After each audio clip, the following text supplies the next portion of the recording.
Bonjour et bienvenue pour une nouvelle vidéo Écoport. Sur le marché européen, les fondamentaux ont pesé sur les cours des céréales.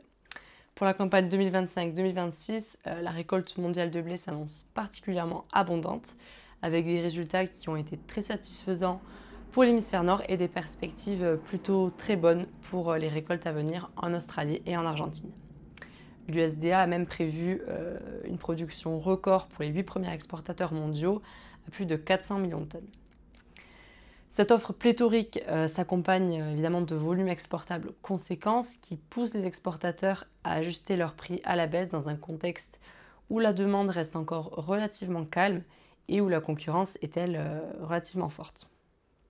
Une nouvelle fois, les exportateurs européens devront composer avec la pression des origines mer Noire, en particulier avec la Russie, qui affiche à elle seule près de 85 millions de tonnes de blé récoltées sur cette nouvelle campagne.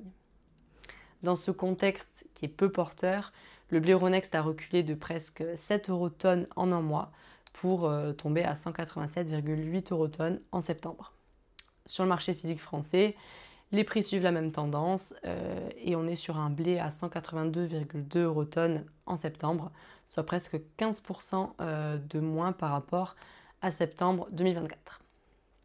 Le maïs globalement a mieux résisté à cette tendance baissière, malgré des niveaux de production très bons attendus aux États-Unis et en Amérique du Sud.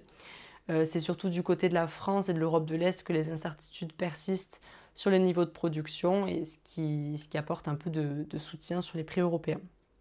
Sur Euronext, on est donc sur un maïs qui s'est établi à 186,8 € tonne en septembre contre 189,7 € tonne en août. Outre-Atlantique, la situation évolue peu du côté des prix. On est sur des cotations qui continuent d'être orientées à la baisse, mais de façon modérée, compte tenu du dynamisme des ventes à l'export. Si on regarde maintenant ce qui s'est passé du côté des oléagineux, pour le soja, on est sur des prix qui sont restés plutôt stables en début de mois, puisque les opérateurs sont toujours dans l'attente de l'avancée des négociations entre la Chine et les États-Unis.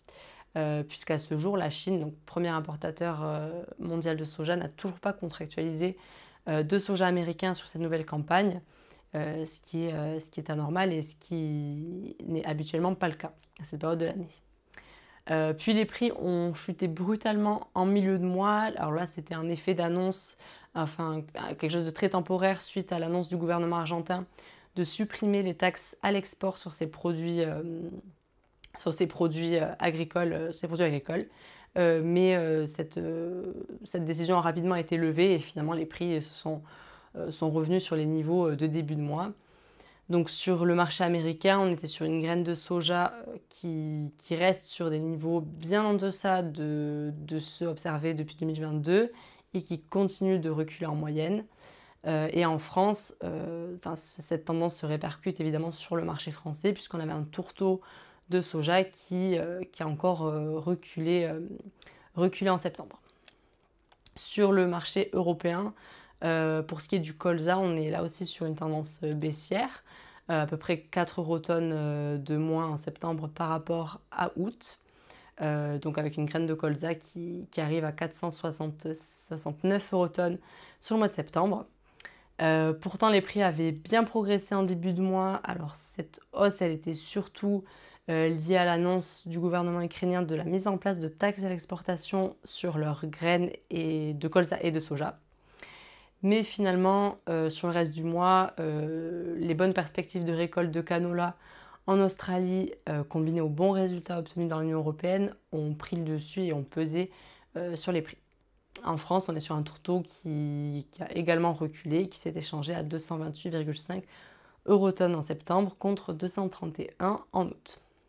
Donc en résumé, on est toujours dans un contexte dans un contexte marqué par une offre céréalière qui est abondante, mais un environnement à l'exportation qui reste très concurrentiel, ce qui tire les prix à la baisse.